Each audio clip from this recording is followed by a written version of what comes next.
first up, I'm very excited that we have a brand new piece of research to launch exclusively at MeasureUp. A new report, The Context of Data and Exchange, has been developed by our friends at Ipsos, and the report is now live, and we'll share the link at the end of the session coming up. The report provides robust local data to quantify the understanding that Australian consumers have in relation to both the funding of their digital media and services, as well as the data value exchange. It's been released to help publishers, agencies, and marketers understand what's required to communicate clearly and run their data collection operations transparently to enable trust in the industry, while also helping to educate audiences about the myriad of digital news, entertainment, information, and services that our $14.5 billion industry helps fund. Here to help share some of the results from the study is Kirsten Riolo from Ipsos, who will take you through the key findings. Over to you, Kirsten. Thanks very much, Gay, and good morning, everybody. I'm just going to get my screen sorted, so please holler out if you can't see what you're meant to see here.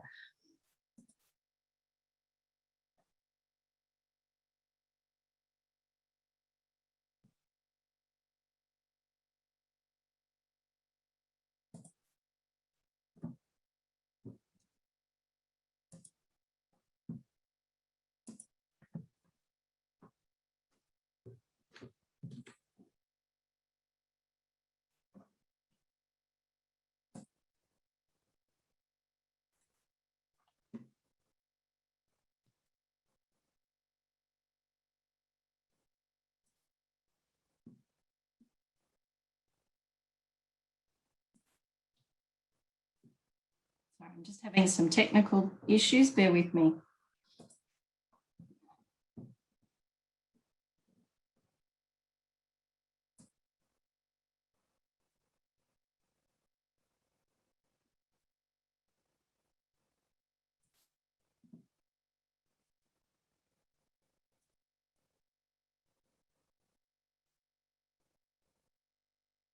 Okay.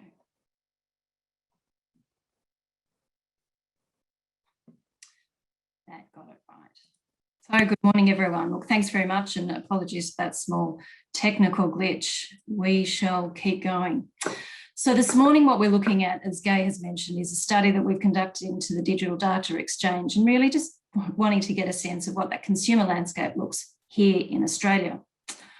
But before we crack on with the results from the study, we thought it might be good to just sort of outline what we're seeing globally and sort of take a step back to look at the macro landscape and really understand the context in which the results we're seeing are being inhaled or understood. COVID-19 and the impact that it's having on society as a whole is really evident, and still you can see from these results that we've got from a global study that COVID is listed as the #1 factor concerning us all right now. Furthermore, we can see that from the Ipsos Global Advisor Monitor that the ramifications of the pandemic are creating concerns for wealth creation and job stability, while underlying forces such as corruption, crime, and violence are still top of mind. It does seem that certainty and the desire for stability and structure is very much underpinning the world that we live in right now. However, as we see the pandemic starting to come to sort of more of a manageable pace across the globe, we're also seeing this impact abate. As you can see from this chart, since April this year, that's the green line, we have actually seen a fall in COVID quite noticeably, and as well as that, healthcare is stabilising. But at the same time that this has fallen, crime, violence, poverty, and indeed social inequality has started to increase. In context to the worries that we have, AXA has also released its 8th edition of its Future Risk Report, a study of around 23,000 people globally, including Australia, which was produced by Ipsos and the geopolitical analysis consultancy Eurasia Group. This particular study focused on the emerging risks and found that in addition to what we see as current fears of climate change and health issues, cybersecurity ranked #2, while #10 were risks relating to AI and big data, So it seems data that, however it's being used, how it's being collected, is definitely something we are thinking about as we end 2021 and embrace whatever is coming our way in 2022. So with that in mind, let's jump into the findings from the quant study of around 1,000 people in Australia over the age of 18 plus and get a read on how data privacy is really playing out here in Australia. As we can see, echoing the sentiment expressed through the findings of these global studies we've just looked at, we can see privacy is really important. And for 8 in 10 consumers, it's very much so when it comes to making decisions that they, when they're choosing their digital or their online services that they're interacting with. And for them, data privacy, in terms of what it means, has 2 key elements. Firstly, security and governance of such. That is that consumers see it as a set of regulations that need to be in place at a company or an organisation or even at a government level. And they need to adhere to this in a way that protects any information that has been collected and stored about them and their activities. But it's also about the impact or the result of this governance. So firstly, it has to be in place. And secondly, it has to be in place efficiently enough to do its job. So that is, for those people who are talking about it, they want to know that my data is safe. They want to ensure that there's privacy and protection in place against hacking, which people hear about on a constant basis and are aware of. And they want to make sure that the data is being used in ways that they have actually consented to. Indeed, consumers want more control.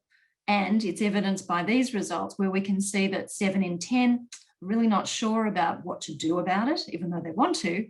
And 8 in 10 are clearly wanting more control and choice when it comes to collection and the usage of their information that is used online. In contrast to this strong desire for wanting to know what's happening and have more control, only 3 in 10 felt that their understanding of data protection and privacy is of a high standard. While this might seem alarming, it does create an opportunity to develop ways for more engagement and education with consumers about data protection and what it means in their online world. Presently, they're taking matters into their own hands, and we can see there's different ways they're doing this. Firstly, at a technical level, they're clearing their browsing and search history, they're using ad blockers, or using privacy-focused web search engines. They're also exercising their right to choose the app, to not choose the app or the website, which matches their expectations in terms of the way data is handled and what they can understand about that. And they're even turning to those online businesses and asking, why do you actually need my data? They're sending information forward to get more clarity. At a less technical level, though, they're just providing false information. They're even switching off their smartphones and their devices to avoid all contact at all. So what can businesses do to increase the level of comfort that consumers have in sharing this information? Here we can see there are a few levers that we have to do it. So firstly, it's about transparency. So being transparent through providing easy to understand detail on what, how, and with whom data is shared. Increasing control to consumers, giving that control to them through regular consent, standardization of opt-in messages, and by providing incentives. But also being upfront of the sharing of data and really only pass on the bare requirements to other parties. In addition to ways businesses can increase comfort consumers through information dissemination and data treatment, having sound corporate values also came through as having a role to play. Being reliable, dependable, and ethical at a brand level is seen to engender trust. And it does this by also being able to provide consistent transactional experiences to the consumer, all super important when it comes to providing a sound platform for engagement and exchange of any kind of experience with consumers. As part of this study, we also wanted to get a sense of the extent to which they were aware they're being monitored. And it was clear for most people, this is something they're fairly sure is taking place, with 8 in 10 aware that their usage and activities are being tracked in some way. As this quote reiterates from some of the qualitative interviews we undertook, this is now the accepted norm. It can be annoying, it can also be at times a bit scary. We also probed in the study about cookies specifically, and most people had some understanding of them, but only 14% felt they fully understood how it actually worked. Indeed, acceptance is based on a really careful consideration, and we can see that 6 in 10 are very much evaluating their interaction with pop-ups. A further 15% are actively avoiding them though, and leaving pages which they land on, or as we've identified before, they're installing blockers to ensure they're not tracked at all. From a qualitative perspective, we probed a little bit more on this about how they felt about them. And for those who are really not cookie fans, it was largely due to the fact that they saw them to be annoying, intrusive, and a reminder that they're being tracked. So while we know it's happening, constant reminders of it happening can be a little unnerving. So that, particularly for big organizations, or if they're not really sure who, they just know it's somebody, but it does irk them. So for these people, they're taking daily, weekly, even monthly ways to reduce their impact and are unlikely to ever accept these when they come up, or will avoid and shut down pages that they appear on when messages appear.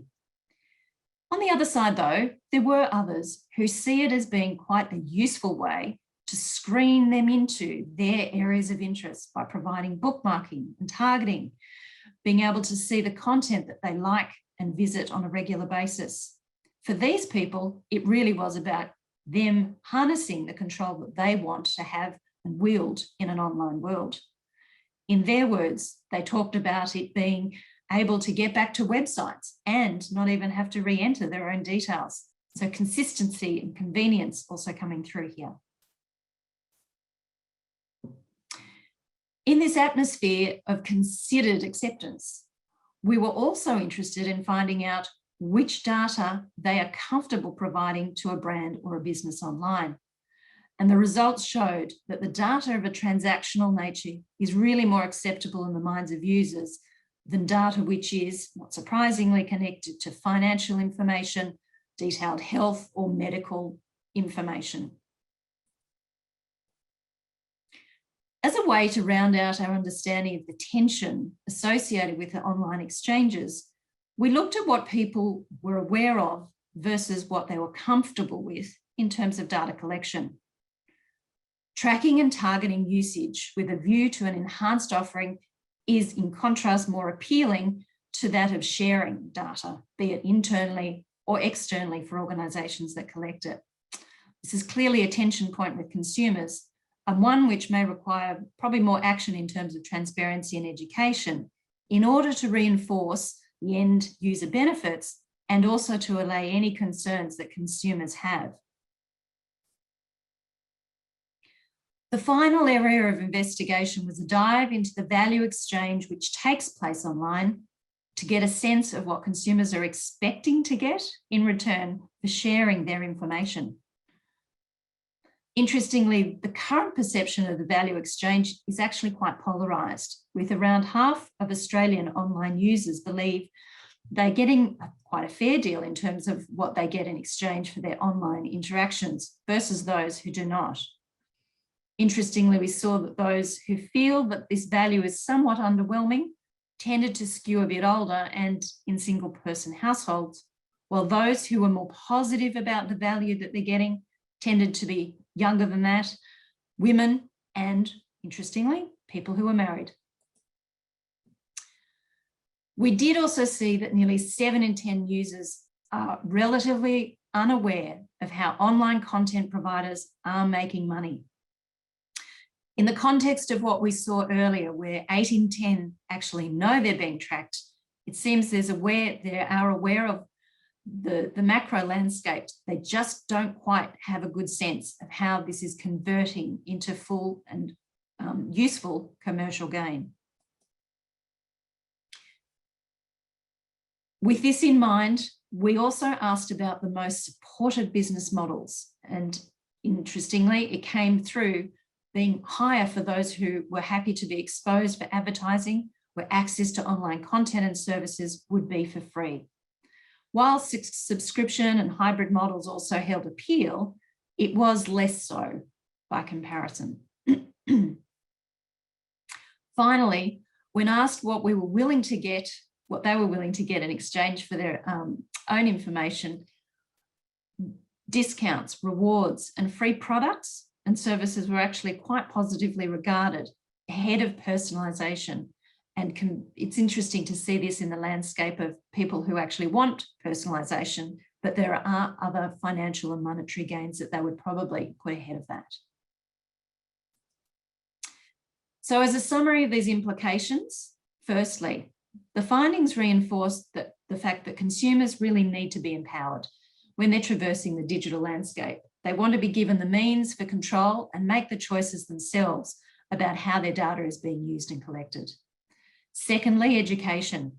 Stakeholders, in fact, across the industry can really benefit from informing and clearly communicating to consumers the value of content and the role advertising can play in contributing to access-free digital content and the services that they regularly use and like. Thirdly, businesses have a role to play in increased transparency of practices related to the sharing of data with third parties, and again in communicating the value to consumers in doing so. Lastly, brand value. So demonstrating sound corporate values, which results in a consistent consumer experience, is a strong factor in maintaining trust and underpins that Australian data exchange experience. Thank you very much. Over to you, Gai.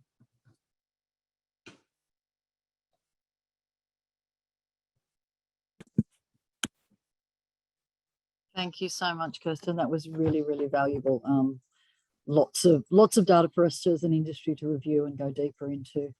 And it does worry me that, you know, the married people side of things mean, do we just give up all our privacy? And I'd be interested to see if having children even makes that, you know, even less